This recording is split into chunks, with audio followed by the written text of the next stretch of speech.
The story opens with a cinematic sweep over a rain-drenched New York skyline, a metaphor for both the harsh world Damien Blackwell inhabits and the emotional storm concealed within him. In this first scene, Damien, a billionaire in his mid, is introduced not through warmth or personal charm but through power and destruction. He finalizes a hostile takeover, an act that strips hundreds of people of their livelihoods without hesitation. The media brands him the Ice King, a moniker that encapsulates not only his reputation, but also the chilling precision with which he conducts business. This introduction deliberately frames him as someone untouchable, driven, and cold, a man who thrives on dominance and control.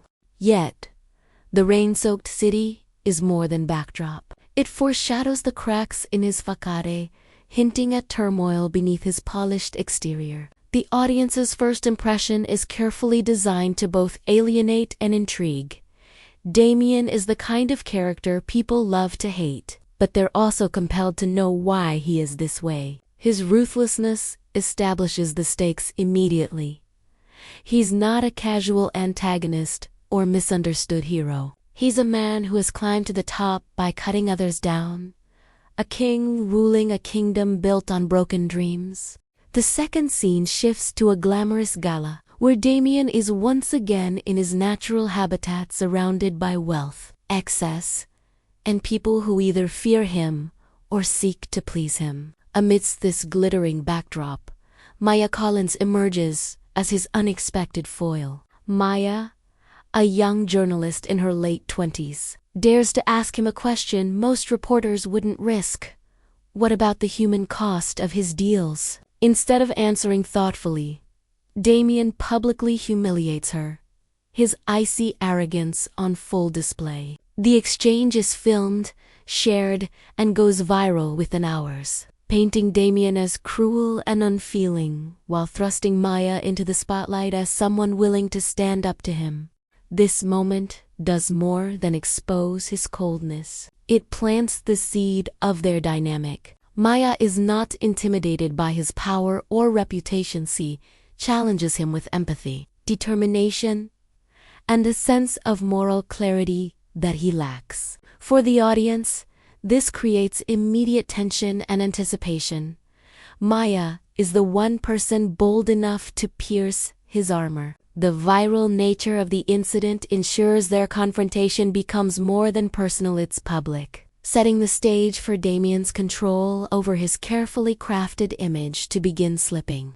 The third scene peels back the first layer of Damien's seemingly impenetrable persona. Alone in his penthouse, towering fortress above the city, he pours himself a drink and stares at an old photograph of himself as a child with his mother, who later abandoned him, and his father. The contrast between the merciless tycoon the world sees and the wounded man in private is stark. Here, the story signals that Damien's coldness is not innate, but forged from deep personal pain. The audience begins to sense that behind the Ice King lies a boy still reeling from loss, rejection, and the unhealed wounds of abandonment.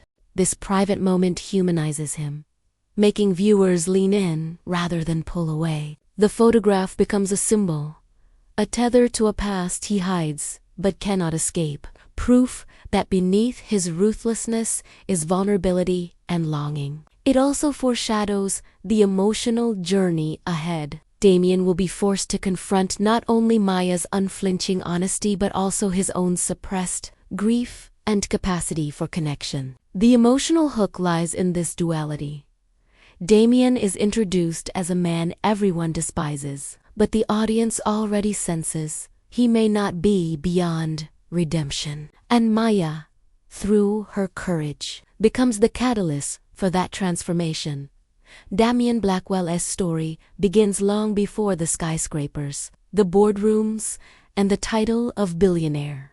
As a boy, he grew up in a household where affection was currency his father never spent. His father, a man consumed by ambition and wealth, viewed human connection as weakness and success as the only proof of worth. The absence of nurturing left Damien emotionally starved. Then came the defining wound. His mother, the only source of warmth in his life, walked out when he was 10. That abandonment cut deeper than anything else, branding love as something fragile, unreliable, and destined to shatter.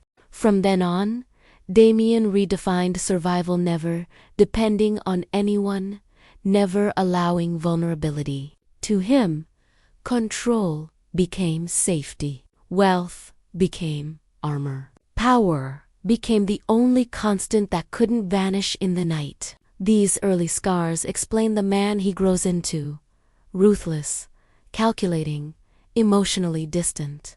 He is not cruel simply for cruelty's sake. He is cruel because softness once destroyed him, and he swore never to feel that pain again. The public calls him the Ice King, but the reality is more tragic. He is a boy who equated betrayal with intimacy and turned his heartbreak into an empire. Maya Collins carries a parallel, though very different, history. Like Damien, she too grew up in the shadow of abandonment.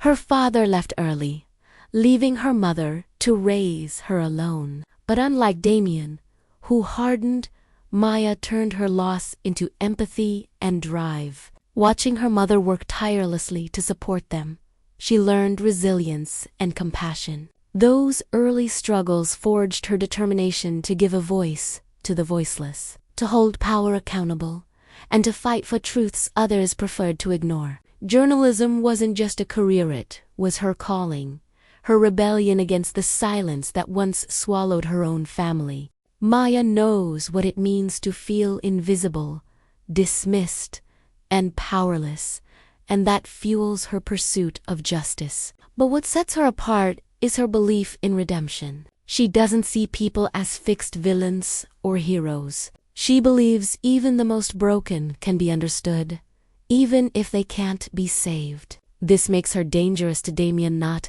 only because she can expose his empire's corruption, but because she can see through the armor he hides behind. Where others fear him, Maya looks closer, and that mix of compassion and conviction makes her the one opponent he cannot simply dismiss. In the present, Damien reigns over Blackwell Enterprises like a tyrant cloaked in silk. His boardroom is filled with polished wood, sleek suits, and silence because fear speaks louder than loyalty. Employees respect his results, but resent his methods, whispering their frustrations in corners while obeying his commands to his face. Damien thrives on that control, convinced it's proof of his strength. On the other side of the city, Maya has been assigned to her biggest project yet, a feature series digging into Damien's empire, his takeovers, and the lives shattered in his pursuit of power. To her, it's more than a story. It's personal. She resents him for embodying everything she fights against: the exploitation of the weak by the powerful. Yet, as she begins to investigate, she notices what others overlook: the loneliness in his eyes, the cracks in his perfect armor. That duality unsettles her. For Damien, Maya's persistence is a threat he cannot control. Unlike competitors or employees, she doesn't back down, and her questions pierce too deeply. Their collision is inevitable, charged with tension. Damien sees her as the most dangerous adversary he's faced, while Maya sees him as her greatest story. What neither of them fully admits, however, is that beneath the hostility lies recognition to abandoned children who took opposite paths, now on a course that will intertwine their fates.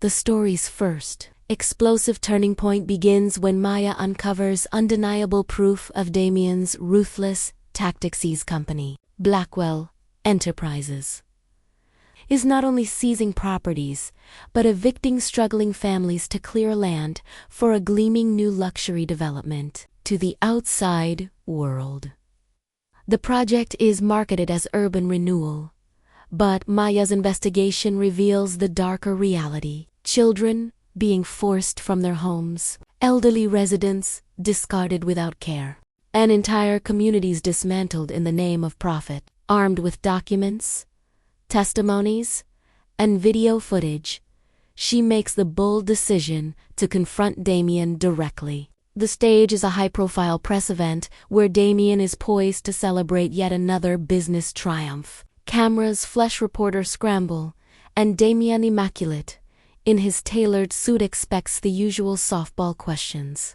Then Maya cuts through the noise, demanding answers, shoving the evidence into the public sphere.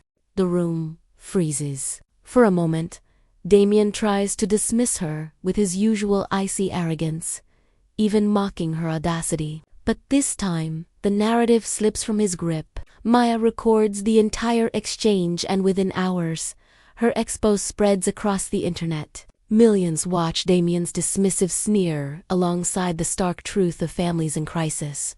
What he intended to silence becomes a megaphone, echoing worldwide. For the first time, the Ice King is not untouchable, he's exposed. The viral storm hits Damien with a force he never anticipated. Investors, once confident in his ability to crush opposition, begin to question his judgment. Stock prices fluctuate, reporters hound his every move, and hashtags trend globally condemning him as a corporate predator.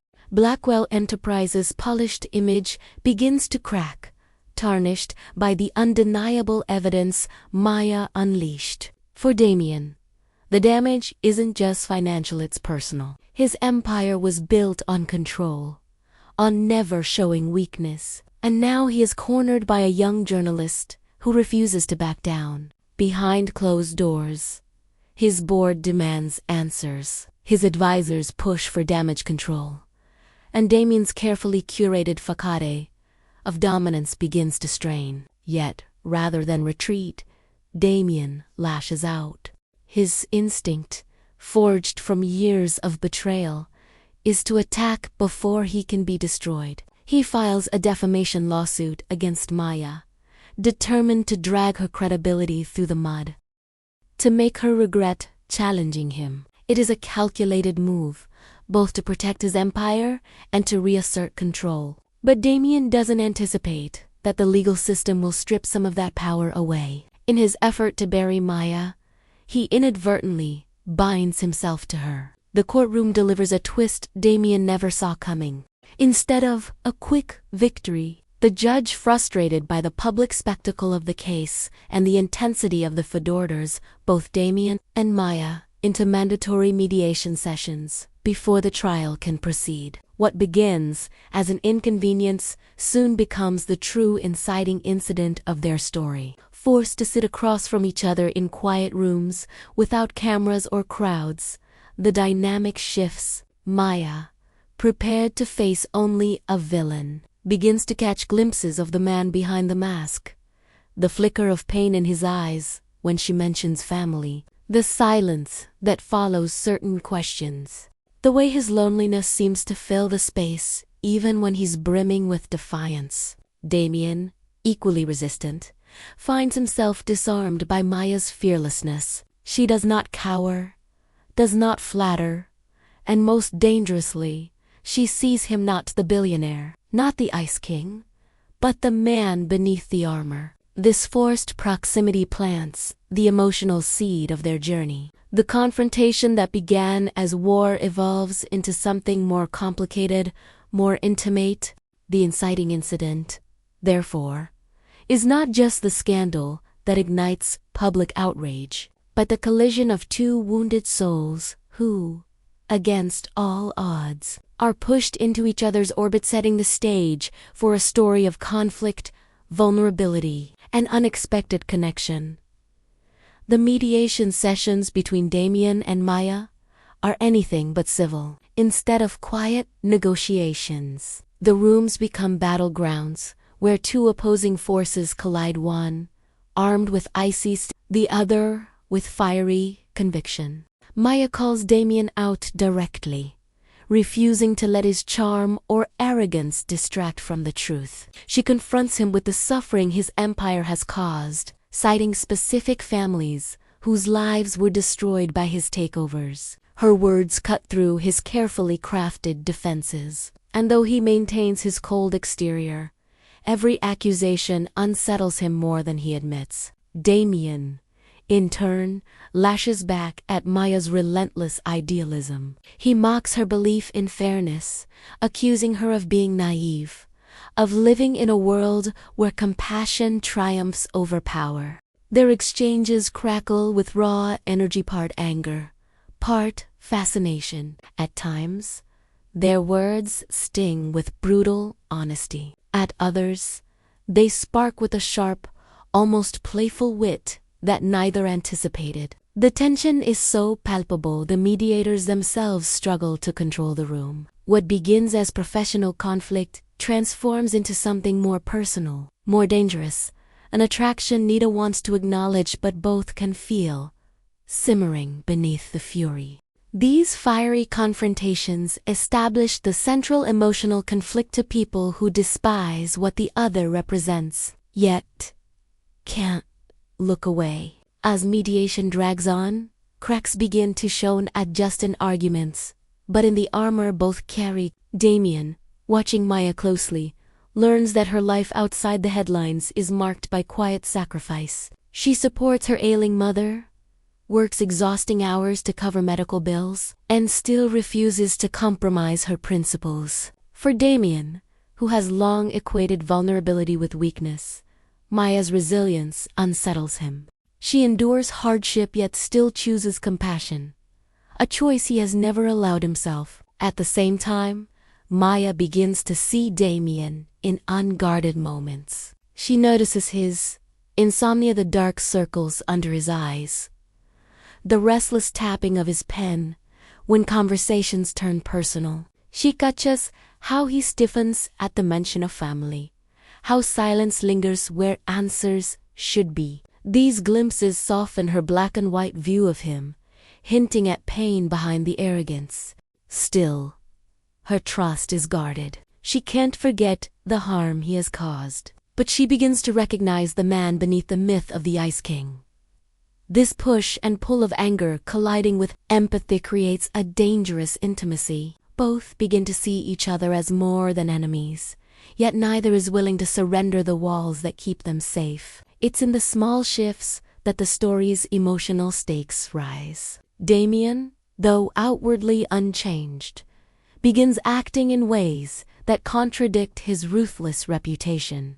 He anonymously funds a struggling shelter that Maya has written about, arranges quiet protections for families once targeted by his company, and hesitates before approving the kind of merciless deals that once defined him. These gestures are secretive, done without acknowledgement, but they signal the war within him. The Ice King battling the boy who once longed for kindness. Maya notices the changes, feels the weight of his hidden humanity, and against her instincts begins to wonder if he is capable of more than cruelty.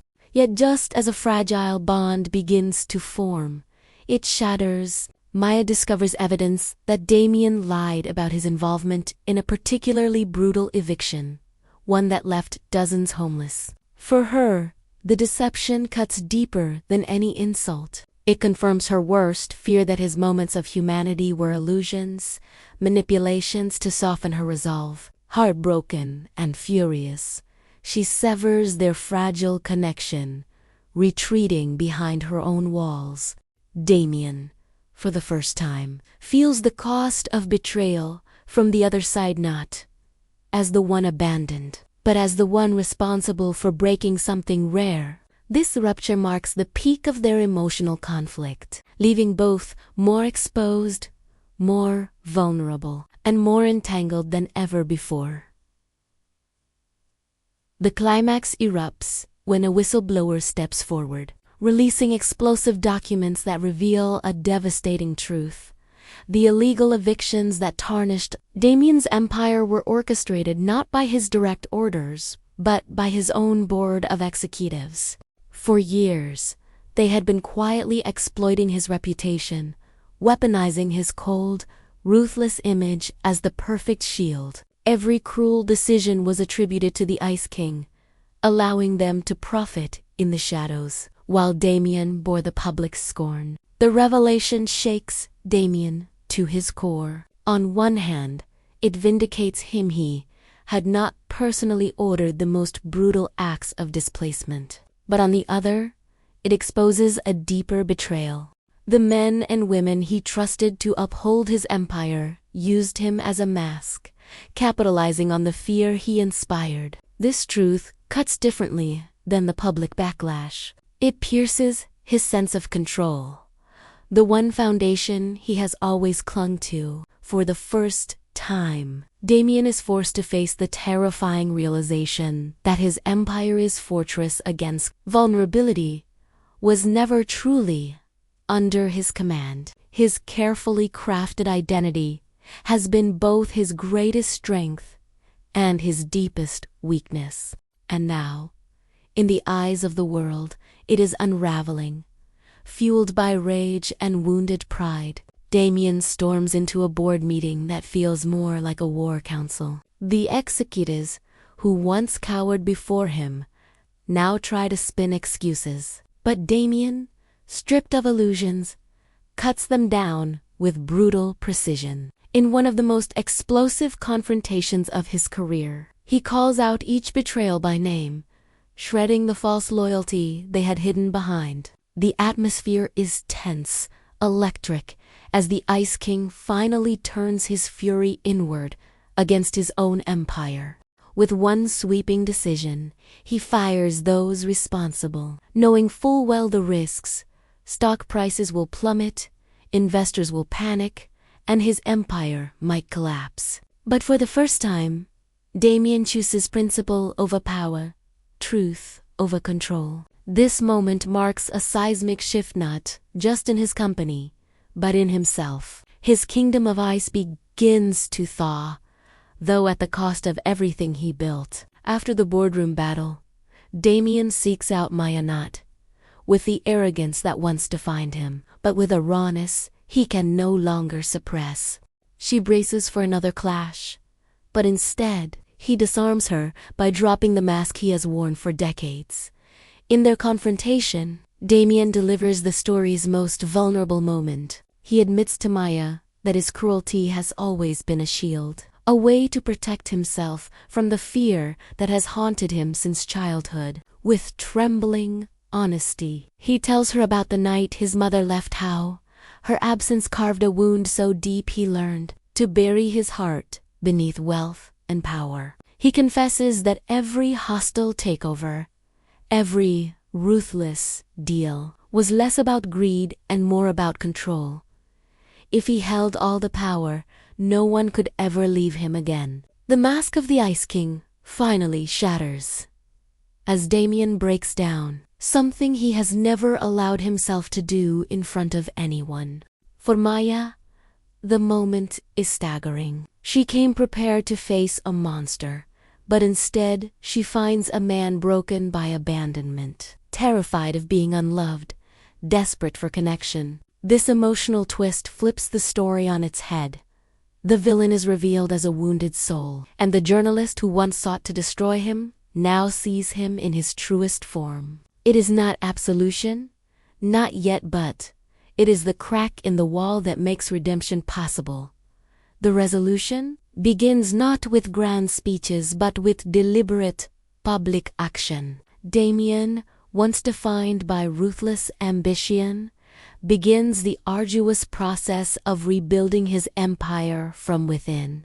He restructures Blackwell Enterprises, stripping away the toxic executives who thrived on fear and replacing them with leaders committed to ethical practices. In a bold move that stuns the business world, Damien calls a press conference to announce sweeping reforms. He admits without spin or evasion that Maya was right to expose him, that his company's past choices inflicted real harm, and that profit can no longer come at the cost of people's lives. With the cameras flashing, he withdraws the lawsuit against Maya, turning what began as an attempt to silence her into a moment of accountability. Old patterns, especially when those patterns were forged in pain. Through her words, she gives Damien something he has never had, the benefit of being seen fully, not as an icebound caricature, not as a monster, but as a man wrestling with his past and reaching toward something better. For Maya, growth lies in this shift from seeing people only as stories to recognizing their capacity for transformation. Together, Damien and Maya's arcs converge in a place of cautious empowerment. Damien no longer hides behind his mask of control, but neither does he expect instant forgiveness or absolution. His power now lies not in dominance, but in vulnerability, the strength to admit mistakes, to face abandonment without armoring himself in cruelty, to open the door to human connection. Maya, meanwhile, embraces a more nuanced truth. Accountability and empathy can coexist. She does not erase his past, nor does she blindly trust his future, but she allows space for his evolution, acknowledging that redemption is not a single moment, but a path. The fragile bond they formed through conflict, betrayal, and truth becomes the seed of something more enduring, not necessarily a romance defined by fantasy, but a connection rooted in honesty, growth, and mutual recognition. Damien empowers himself by choosing integrity over fear. Maya empowers herself by standing firm in her values, while also opening her heart to complexity. The resolution leaves them not as savior and victim, nor as adversaries, but as two scarred souls who found in each other the courage to change, proof that even in a world of ruthless ambition and shattered trust, vulnerability can be the greatest act of power. Months later, the story circles back to Damien in a moment that could not be more different from the hostile boardrooms or glittering galas where he once thrived. He attends the opening of a community center funded entirely by his restructured place, built not for profit margins, but for families, children, and futures. The difference is striking. There are no flashing cameras, no stage speeches, no glossy press releases. Damien arrives quietly, almost anonymously, dressed simply, blending into the crowd rather than commanding it. Where once his presence would have inspired fear or awe, now it inspires curiosity and warmth. Children run through the hallways, families share laughter, and for the first time, Damien feels he belongs in a space filled with joy rather than suspicion. He doesn't linger in the spotlight, but instead moves among the people, shaking hands, listening to stories, absorbing a kind of gratitude that is humble, genuine, and untainted by corporate performance. In these small, human exchanges, Damien finds a peace he never imagined, proof that the empire he is building now is not one of dominance, but of connection. This quiet closure signals that his transformation is not spectacle, but substance. In a more private corner of the event, Damien seeks out Maya. Their journey has been marked by fire and fracture, but in this moment, the tone shifts to one of raw, understated intimacy. He holds out a small, time-worn locket, the only keepsake he ever retained from his mother, the woman whose abandonment shaped his life. For decades, he clung to it in secret, a reminder of both love and loss, of the wound that made him the Ice King. Now, he places it in Maya's hands with trembling honesty. For the first time, he says quietly, "I want someone to see me, not the billionaire, not the monster, just me." The gesture is profound, almost unthinkable for the man he once was. By giving away the locket, Damien symbolically surrenders the chains of his past, entrusting the most fragile piece of himself to the very woman who once exposed him. Maya is shaken, not by the gift's material value, but by what it represents: trust, vulnerability, and a willingness to be known without disguise. It is not an apology nor a declaration of love. It is an offering of truth, and the first step toward genuine freedom. Maya doesn't promise him romance, nor does she offer the easy redemption arc audiences might expect. Instead, she does something far more meaningful. She takes his hand, silently acknowledging his humanity. The gesture is subtle, but powerful, a recognition that beneath the empire, beneath the scandals and betrayals, Damien is no longer defined by his fortress of ice. Her voice closes the story in reflection. Maybe redemption isn't about erasing the past. Maybe it's about finally letting someone in. These words echo over the final image.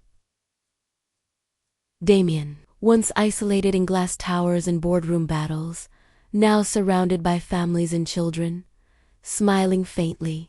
It is not a grand, triumphant grin, but a quiet one, soft, almost uncertain, yet undeniably real. The man once mocked as the Ice King is no longer frozen, no longer alone. The transformation is not into a saint, nor a flawless hero, but into something far rarer. A man who has chosen vulnerability over fear, connection over control. The story closes not with a romance seal, but with a future cracked open, fragile, uncertain, yet filled with possibility.